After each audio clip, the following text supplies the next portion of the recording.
Morning, everybody. Welcome to Angela's Forest. This should be very interesting. My man Thad here. Thank you for coming down. Hit me up on Instagram from Hypercar Development, Hyper Fast Cars on Instagram.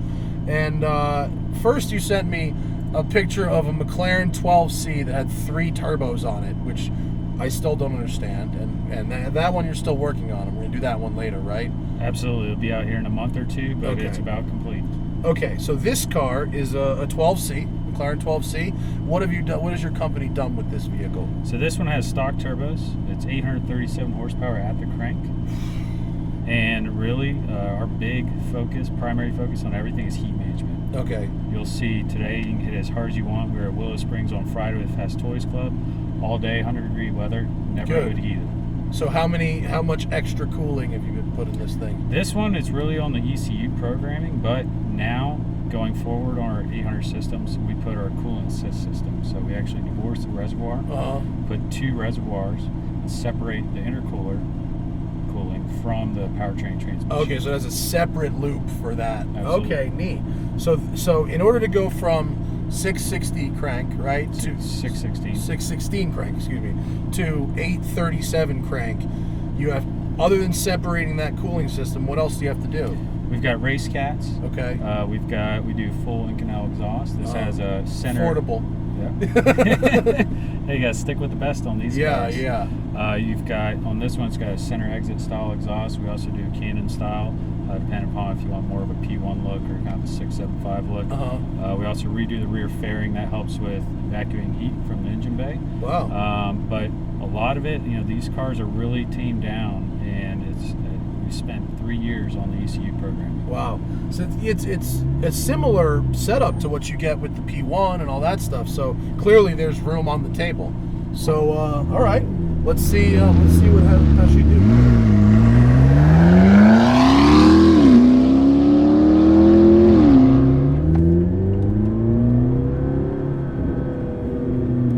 Sounds good. Thank you. All right. Medium miler, this car, 15,000 miles. How long have you had it? Yeah, we got it at 900 miles. Oh, so you've had it the whole time? Yep, and it's been 15,000 of abuse. So how have you had, anytime we do anything with McLaren, the first questions that come up are always the reliability ones. So how's it been? No problems at all. So we've improved. It's loud in here, so try and speak up if you can. Yep. So we haven't had any problems at all. We've been building these systems for a year. We developed the 800 for 2 years, and then continue to improve it since. So we can show you the dyno graphs of our first version of it, and second version is just even smoother power band in areas that we learned about in the development of the 1200.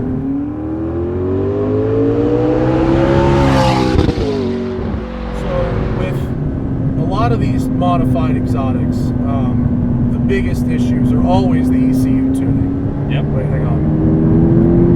Oh, that's good torque, isn't it? Still you gotta get used to cars like this. You can't just hop in it and go flat.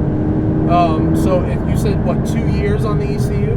Yep, absolutely. Oh my God. Factory ECU, you can take it to a dealership and they can scan it with the MDS, McLaren Diagnostic System. Holy shit, look at that. Wow. What's funny is I didn't even really realize how fast that was until I looked down at the speedometer. Oh my God. Effortless speed. Oh yeah. Absolutely effortless. And where is your company based out of? So our main shop is in Charlotte, but we're teamed up with Auto Concierge in LA. Okay. Yeah. So Scott Elrod Auto Concierge? Oh yeah? Oh yeah, I know Scott. Yeah. But we're out here about once a month doing events, Fast Toys Club events. Well, this qualifies as Fast Toys. Oh yeah. Have you done anything else with the chassis besides add more power? Or is that really not on this. We have options to do the transmission upgrade that we do on the 1000 and 1200 systems, that you can do it on the 800 just to have that sense of mind for the track monster. What does that consist of? We can do a limited slip on it. We can upgrade the clutch, the internals, pretty much top to bottom. We've scanned it. We've got 2 spare transmissions, and just make it rock solid for if you're gonna just tear this up on the track constantly.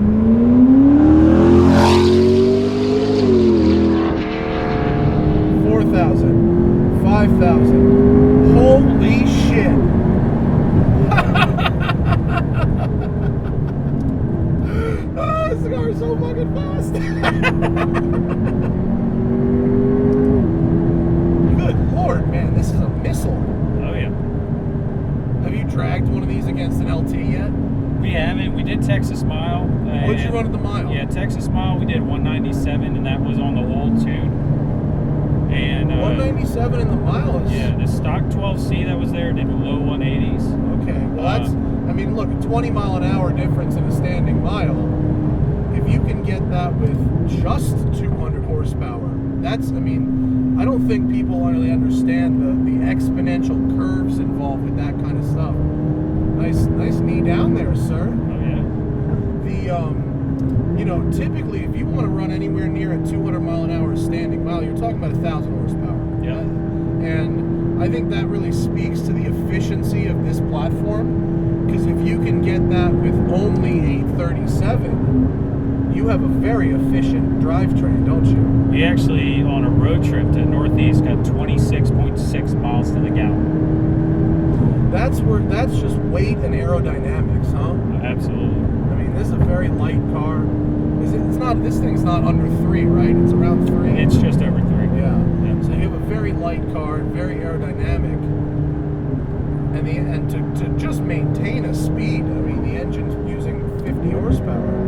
Yeah, for the amateur driver at Willow Springs, I was in 4th, 5th gear the whole time, except for that hard turn 3. We go down to 3rd. But the power band, you don't have to have it up at red line. It's there down to low RPMs. So is when you have a gain of 220 horsepower or so, yep. How much gain torque do you have? Yeah, torque, you're going, we're at the wheels, we're about 630, so the crank, you see 630 torque at the wheels? Yep. Wow. Fuck, man. Cars are too fast. Do you like vet people before you sell them this? You have to sign a waiver. Oh my God! Do you have to sign a waiver? No. I'd make people sign a waiver. We don't just hand the keys to anybody because it is a beast. Well, apparently you do, because somehow we've ended up here.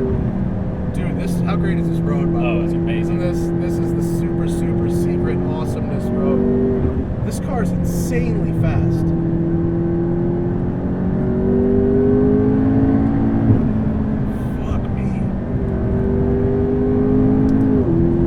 Magnificent, Thad. Thank you.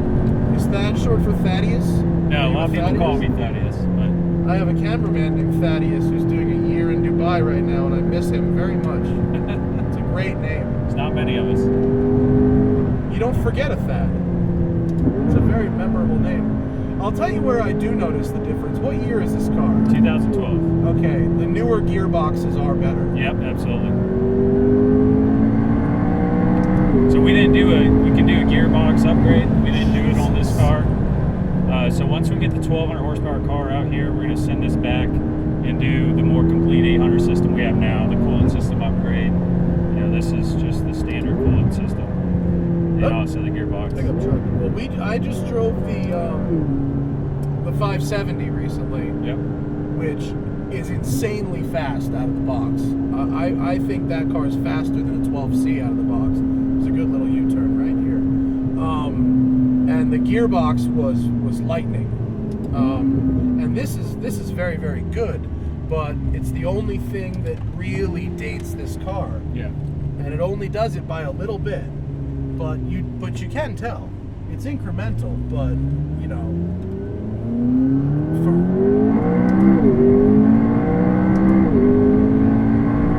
is what I'm hearing back there traction control struggling to manage the timing? So when you hear that bop bop, that is traction control kicking in, because you are in normal and handling. Right. When you put in track and handling, cuts all that out. Well, I intentionally, you know, look, you give me an 840 horsepower McLaren on a public road, I didn't see the need to disable traction control.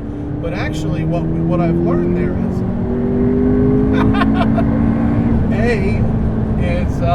that traction control still is working at triple digits. Absolutely.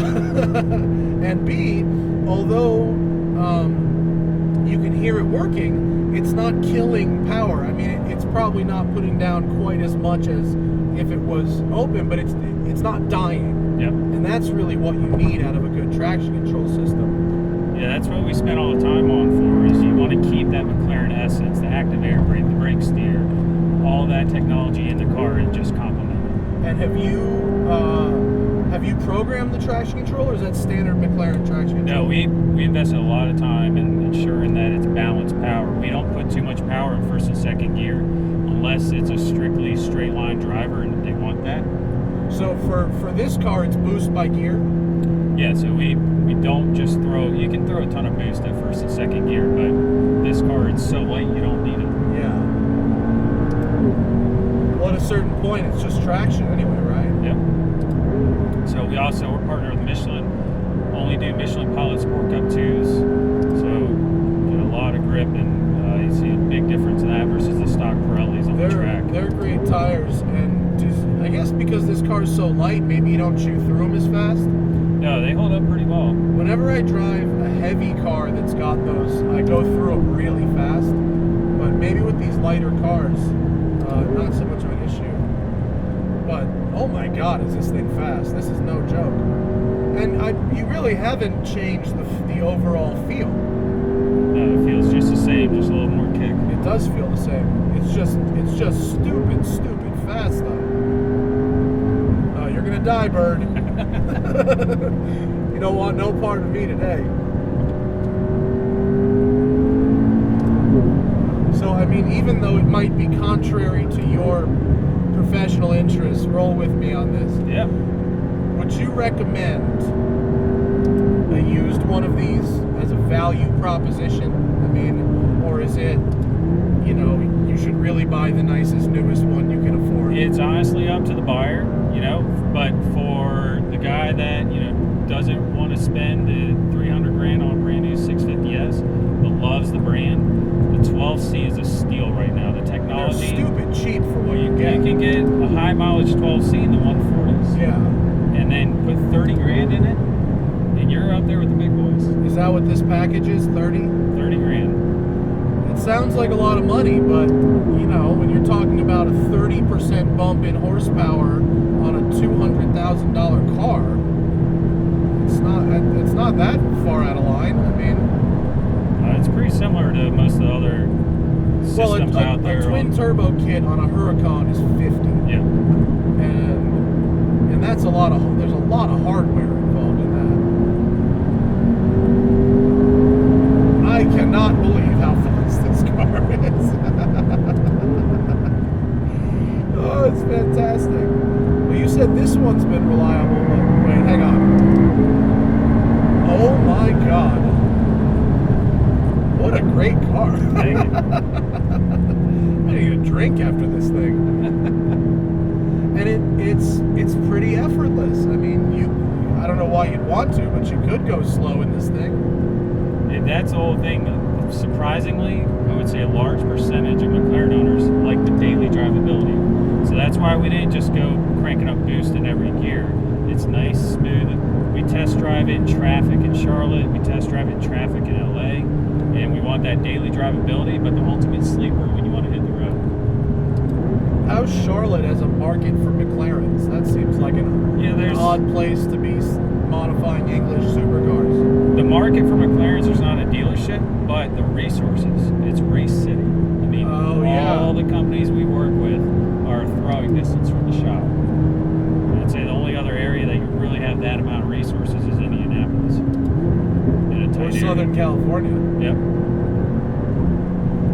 This car is stupid fast. And by the way, I have to compliment you on your calmness in the passenger seat. if you were driving this car and I was sitting there, I'd be shitting myself. We've got a pretty crazy track driver, Safa. He's the lead development engineer, and he's about to make me throw up, so you gotta push this pretty hard. Well, I'm not trying to make you throw up, but I'm impressed at how calm you're remaining. Thank you. I've seen you've not gone for the oh shit handle yet. No?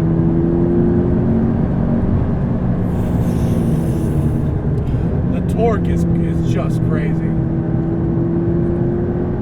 But you have maintained the character of the McLaren. It doesn't feel like a crazy tuner car.